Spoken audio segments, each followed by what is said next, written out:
Okay, so welcome to the third session of power sharing. इससे पहले वाली classes का अगर मैं आपको बताऊं तो हमने बहुत सारी चीजें पढ़ी। हमने पावर डिस्ट्रीब्यूशन के दो टाइप पढ़े, एक है वर्टिकल वाला और दूसरा है जो कि हॉरिजॉन्टल मेथड है। ठीक है, वो हमने पढ़ा। उसके अलावा हमने पढ़ा था लास्ट क्लास में पोटेंशियल रीजन और मोराल रीजन, जो मैंने आपको ये भी कहा था कि बहुत इंपॉर्टेंट है। हमने श्रीलंका और बेल्जियम के प्रॉब्लम और उनके सॉल्यूशंस भी पढ़े थे लास्ट क्लासेस में। यह हमारा लास्ट टॉपिक है, साथ ही हम पिछली पढ़ी हुई कुछ चीजों को गो थ्रू भी करेंगे। ओके, यहाँ पे हमें जो तीसरा है topic, forms of power sharing, third social groups और चौथा पॉलिटिकल पार्टीज। पावर ग्रुप को हम दो प्रकार से बांटते हैं, मतलब जो गवर्नमेंट को जो पावर मिली है, एक देश के पास जो पावर होती है उसको दो टाइप में बांटा जाता है।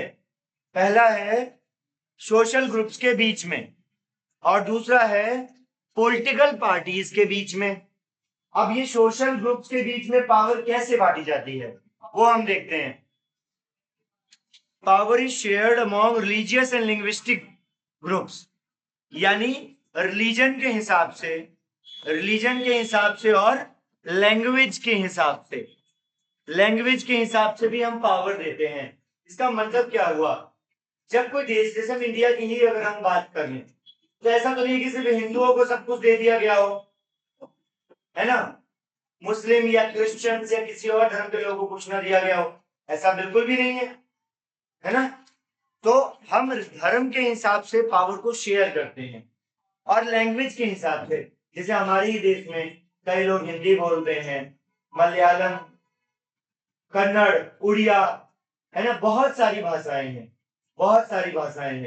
22 भाषाओं को तो गवर्नमेंट ने अधिकार भी दे रखे हैं, राइट्स भी दे रखे हैं, इनका यूज ऑफिशियल लैंग्वेज या फिर काम वगैरह में होगा। तो इतनी सारी लैंग्वेज है, तो सबको लैंग्वेज के हिसाब से भी पावर मिलनी चाहिए और धर्म के हिसाब से, तो रिलीजन के हिसाब से भी पावर मिलनी चाहिए।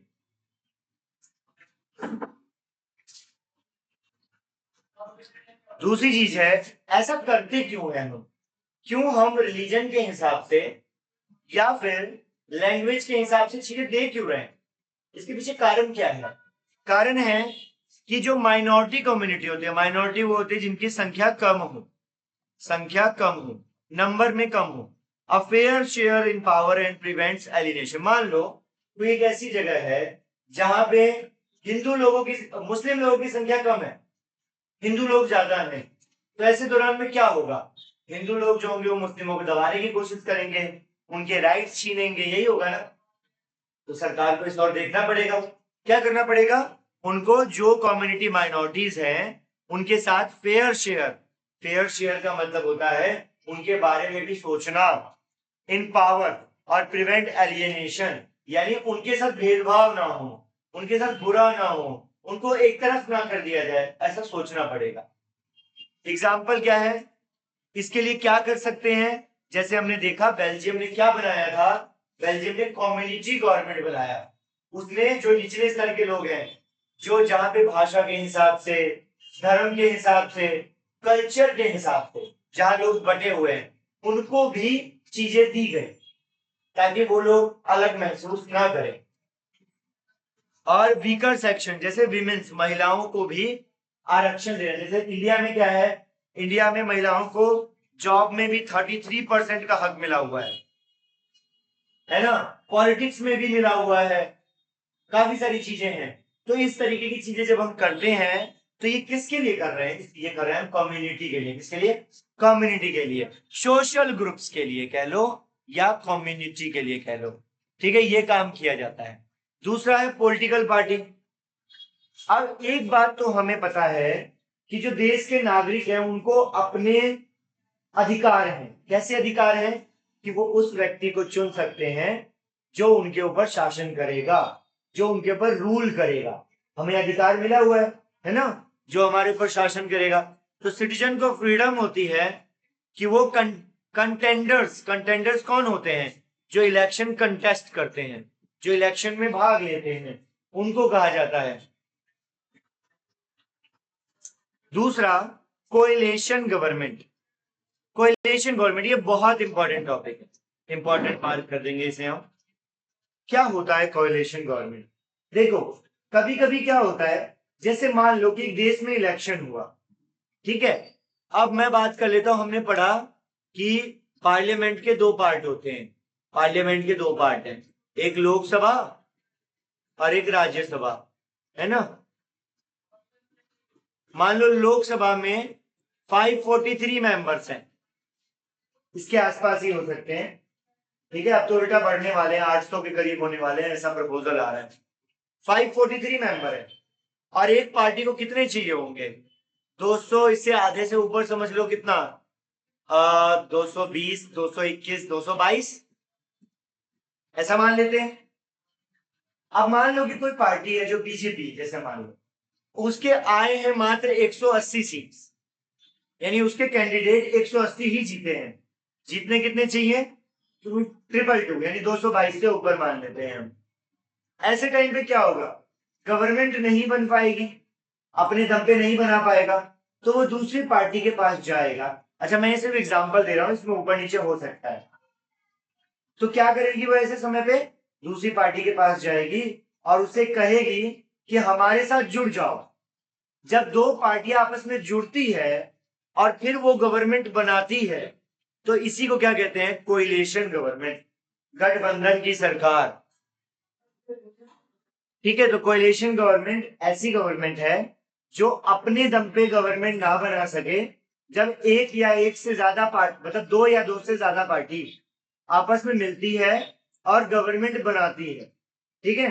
आपस में उनके बीच कोई समझौता होता है कि भाई तू मंत्री बन जियो, मेरे को उप मुख्यमंत्री बना दियो, या तू प्रधानमंत्री बन जियो, मेरे को रक्षा मंत्री बना दियो, कुछ भी ऐसा आपस में मिलजुल के काम चला लेते हैं। ऐसी गवर्नमेंट को कोएलिशन गवर्नमेंट करते हैं। तो इसमें कोएलिशन गवर्नमेंट में क्या होता है बच्चे? अलायंस होता है। अलायंस मतलब होता है समझौता, जुड़ना, ठीक है। कोई एक डील करके आपस में जुड़ जाते हैं। अभी रिसेंटली में आपने शायद आप तो जानते भी होंगे, आम आदमी पार्टी, आम आदमी पार्टी के लोकसभा में 10 मेंबर थे, जिसमें से 6 छोड़ के बीजेपी में मिल गए जाके, उसके सारे मेन लीडर बीजेपी में मिल गए, 3 ही बचे हैं राज्यसभा में उसके मेंबर बस। तो ऐसे भी होता है। फिर आता है अगला प्रेशर ग्रुप। अब ये क्या होते हैं? ट्रेडर और farmer influence decision making without holding direct power. अब कुछ ग्रुप ऐसे होते हैं ना जो अचानक से खेल बदल देते हैं। अभी रिसेंटली में कुछ टाइम पहले ही किसान आंदोलन हुए थे, किसान आंदोलन। मैं आपको उसके कुछ विजुअल्स दिखा देता हूं और उसका इम्पैक्ट बता देता हूं कि गवर्नमेंट पे उसका क्या इम्पैक्ट होता है। ये आप स्क्रीन पे देख रहे होंगे 2021 का फार्मर प्रोटेस्ट, जो कि 2020 में क्या किया था, गवर्नमेंट ने एक बिल पास कर दिया था, उसमें रूल बना दिया था कुछ फार्मर से लेकर, ठीक है। और उसमें फार्मर्स की इनकम पे थोड़ा सा इम्पैक्ट पड़ा था, उन्हें थोड़ी मुश्किलें हो रही थी। तो 2021 में तो दिल्ली तक इस तरीके से किसान आंदोलन हुआ था। अब इन्होंने गवर्नमेंट पे इतना प्रेशर बनाया कि गवर्नमेंट को वो रूल वापस लेना पड़ा, सुप्रीम कोर्ट को मानना पड़ा। तो ऐसे ही कुछ चीजें होती हैं जो क्या करती हैं, सरकार पे प्रेशर बनाती है। वो फार्मर या ट्रेडर्स हो सकते हैं, ताकि सरकार अपना डिसीजन बदल दे। इन ग्रुप्स को प्रेशर ग्रुप्स कहा जाता है, ठीक है। तो दो तरीके से ग्रुप्स हैं, एक सोशल और एक पॉलिटिकल। सोशल में हम आम आदमी की बात करते हैं, और पॉलिटिकल में हम ऐसे ग्रुप्स की बात करते हैं जिसको कोई लीड कर रहा हो, जिसका कोई लीडर हो। जैसे किसान आंदोलन हुआ तो उसका भी कोई लीडर था, जिसने सबको इकट्ठा किया और बोला चलो दिल्ली, ठीक है। तो ये प्रेशर ग्रुप्स, कोएलिशन गवर्नमेंट, ये आपको पता होना चाहिए, ठीक है। ओके, ब्लूप्रिंट देख लेते हैं जितना अभी तक हमने पढ़ा, और अगर आपको चैप्टर में कुछ समझ में नहीं आया हो तो एक बार फिर से देख लेना। चैप्टर आसान है, चीजें याद करने वाली हैं, ठीक है। एक कार्टून के बारे में और बात कर लेते हैं। यहाँ एक कार्टून दे रखा था बेल्जियम का, ये बेल्जियम की एक गाड़ी दे रखी है, इसमें 2 हैंडल दे रखे हैं। इस कार्टून के बारे में पूछ सकता है कि यहाँ 2 हैंडल क्यों है? इसका मतलब ये होता है कि कभी कभी गवर्नमेंट एक बंदा नहीं चला पाए तो उसको क्या करना पड़ता है, कोएलिशन, कईयों के साथ समझौता करना पड़ता है। इसीलिए गाड़ी के दो हैंडल है ना, क्योंकि कमान दो लोगों के हाथ में है। तो ये क्वेश्चन पूछ सकता है, ये विजुअल क्वेश्चन अलर्ट है। ठीक है, ब्लूप्रिंट देखें। शुरुआत में हमने देखा बेल्जियम ने क्या किया, अपने आप को ढाला तो वहां क्या आ गई, शांति आ गई। लेकिन श्रीलंका ने क्या किया, जिनकी मेजोरिटी थी उन्हीं को सब कुछ दे दिया, जिसके कारण क्या हुआ, वहां हो गया वॉर हो गया, है ना। पावर शेयरिंग से हम क्या समझते हैं, हमने पोटेंशियल रीजन समझा और मोरल रीजन समझा। पोटेंशियल में चीजों में स्टेबिलिटी लाना, चीजों को बराबर करके रखना, सबको बराबर बराबर हक देना। मोरल में क्या है, गवर्नमेंट कैसी होनी चाहिए, लेजिटिमेट, यानी जवाब देना है गवर्नमेंट को, गवर्नमेंट कुछ भी काम करेगी गवर्नमेंट को जवाब देना है, और लोगों की वैल्यूज का ध्यान रखना है, लोगों को कोई नुकसान ना पहुंचे उनके फैसलों से। उसके ठीक है, उसके बाद हमने पावर शेयरिंग के हॉरिजॉन्टल और वर्टिकल पढ़े। हॉरिजॉन्टल में हमने पढ़ा था लेजिस्लेचर, एग्जीक्यूटिव और जुडिशरी, और हमने ये पढ़ा था कि सारे आपस में एक दूसरे से जुड़े हुए होते हैं, है ना। फिर हमने वर्टिकल में पढ़ा सेंट्रल, स्टेट और लोकल। हमने पढ़ा सबसे ज्यादा पावर सेंट्रल के पास, फिर स्टेट के पास कम एरिया कम पावर, और लोकल गवर्नमेंट के पास बस थोड़े एरिया की पावर। ठीक है, और इनको लोकल गवर्नमेंट को पावर स्टेट गवर्नमेंट देती है। उसके बाद हमने सोशल ग्रुप पढ़ा, इसमें कॉन्स्टिट्यूएंसी रिजर्व कर दी जाती है महिलाओं के लिए भी, और जो लोग दबे कुचले हैं उनको भी मौका दिया जाता है बार बार। और पॉलिटिकल पार्टी में हमने पढ़ा किस तरीके से कोएलिशन बनता है गवर्नमेंट, और किस तरीके से प्रेशर ग्रुप्स कैसे काम करते हैं, प्रेशर ग्रुप किस तरीके से गवर्नमेंट पे दबाव डालते हैं। क्वेश्चन किस तरीके से बन सकते हैं, इस पे आपका क्वेश्चन आ सकता है, मेजोरिटेरिज्म क्या है बताइए।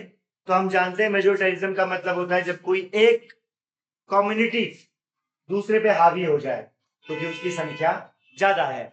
ठीक है, what is the system of check and balance, ये क्वेश्चन इंपॉर्टेंट है। चेक एंड बैलेंस क्या है, चेक एंड बैलेंस में क्या होता है, सब एक दूसरे के काम को चेक करते हैं, इससे क्या रहता है, बैलेंस बना रहता है। अभी हमने हॉरिजॉन्टल पावर पढ़ा, उसी में आता है check and balance. Check and balance में क्या है, हॉरिजॉन्टल पावर शेयरिंग है, जिसमें लेजिस्लेटर, एग्जीक्यूटिव और जुडिशरी के बीच पावर बटा इस तरीके से होता है कि सब एक दूसरे को देख भी रहे हैं और काम भी कर रहे हैं।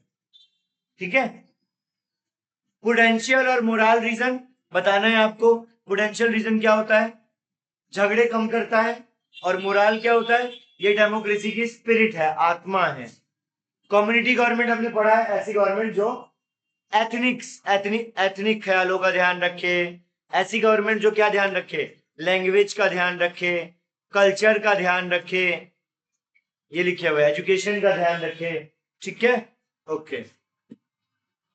फिर 5 मार्क्स में आता है बेल्जियम और श्रीलंका का कंपैरिजन करना। तो आप उस क्वेश्चन को कैसे लिखेंगे, सबसे पहले बेल्जियम और श्रीलंका के बारे में थोड़ा थोड़ा बताएंगे कि बेल्जियम ऐसा देश है, ऐसा देश है ना, श्रीलंका में ये है, इतने परसेंट ये लोग रहते हैं। ठीक है, फिर वहां का कॉन्स्टिट्यूशन कैसे काम करता है, बेल्जियम का कॉन्स्टिट्यूशन कैसे काम करता है, वहां कम्युनिटी गवर्नमेंट है, स्टेट में अलग गवर्नमेंट है ना, ऐसा बता देंगे। पावर कैसे बांटी गई है, श्रीलंका ने कैसे बांटी है और बेल्जियम ने कैसे बांटी है।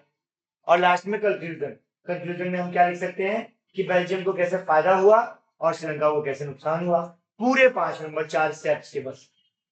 ठीक है, इस तरीके से आप क्वेश्चन अटेम्प्ट करोगे। केस बेस्ड में आपका एक क्वेश्चन जरूर आता है, पंचायती राज सिस्टम, जिसमें हम कम्युनिटी गवर्नमेंट के बारे में पढ़ते हैं, कम्युनिटी गवर्नमेंट। ठीक है, और ये किसके अंदर आता है, वर्टिकल पावर शेयरिंग। वर्टिकल में हमने क्या पढ़ा, पहले सेंटर, फिर स्टेट और फिर कम्युनिटी। ठीक है, सीएससी या इसको सीएसपी कह लो, पंचायत। ठीक है, सबसे नीचे की गवर्नमेंट होती है। उसके बारे में भी क्वेश्चन आते हैं। असर्शन रीजन, पावर शेयरिंग ऐसे आ सकते हैं, देखो पावर शेयरिंग गुड है डेमोक्रेसी के लिए, बिल्कुल सही है, पावर शेयर करना चाहिए, तो असर्शन सही है। It help to reduce the possible, ये झगड़ों को कम करता है ना, बिल्कुल सही है, यानी असर्शन रीजन दोनों सही है, बहुत एआर और ट्रू, और ये इसका करेक्ट एक्सप्लेनेशन भी है, तो ऑप्शन ये वाला डाल देंगे। बेल्जियम में डच स्पीकिंग लोग रहते थे मेजोरिटी में, उन्होंने डोमिनेशन किया फ्रेंच पे, क्या किया ऐसा, क्या उन्होंने दबाव बनाया? नहीं बनाया, तो ये गलत है। Belgian constitution prescribe equal minister at the centre, सबको बराबर बराबर रख दिया था सेंटर में, सारे मिनिस्टर बराबर थे, तो ये सही है। तो असर्शन गलत है, रीजन सही है। ठीक है, तो ये वाला ऑप्शन लगा दो, पता होगा तो इस तरीके के क्वेश्चन आते हैं। की टर्म्स आपको ध्यान रखने हैं, ये अगर आप अपने क्वेश्चंस में डालोगे तो आपके नंबर बढ़ेंगे। आपके क्वेश्चंस के आंसर में इन वर्डों को डालोगे, जैसे आप धर्म के बारे में लिख रहे हो तो आप लिखोगे एथनिक, ठीक है वर्ड। प्रुडेंशियल का मतलब डिसीजन जब हम केयरफुल ले रहे हैं, फायदा नुकसान देख के, तो उसे बोलते हैं प्रुडेंशियल। लड़ाई को वॉर ना लिख के सिविल वॉर लिखोगे आप, जो कहां हुआ था, श्रीलंका में सिविल वॉर हुए थे। ठीक है, ये तो सबसे ज्यादा जरूरी है। Power sharing, horizontal, vertical, social group और पॉलिटिकल पार्टी, ये बहुत इंपॉर्टेंट है। पॉलिटिकल पार्टी में कोएलिशन, सोशल ग्रुप में माइनॉरिटी को बढ़ावा देना। माइनॉरिटी कौन होते हैं? जो जिनकी संख्या कम होती है। ठीक है, डेमोग्राफी याद रखना है बेल्जियम का। बेल्जियम में 59% डच और 80% कैपिटल वर्सेस फ्रेंच जो थे कैपिटल में ज्यादा थे। श्रीलंका में 74% सिंगला और 18% तमिल्स।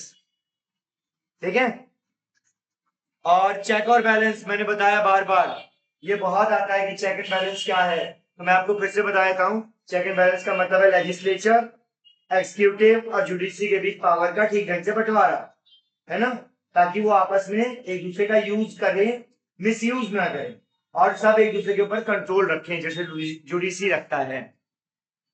ठीक है, अब ये जब आप सारा पढ़ लोगे तो उसके बाद आप फुल्ली प्रिपेयर्ड हो। आपका जो चैप्टर है आज का इतना ही है, और ये द एंड हो चुका है चैप्टर। ठीक है, मेरी तरफ से कोई भी सवाल हो आप कमेंट सेक्शन में लिख सकते हो और पूछ सकते हो। Thank you.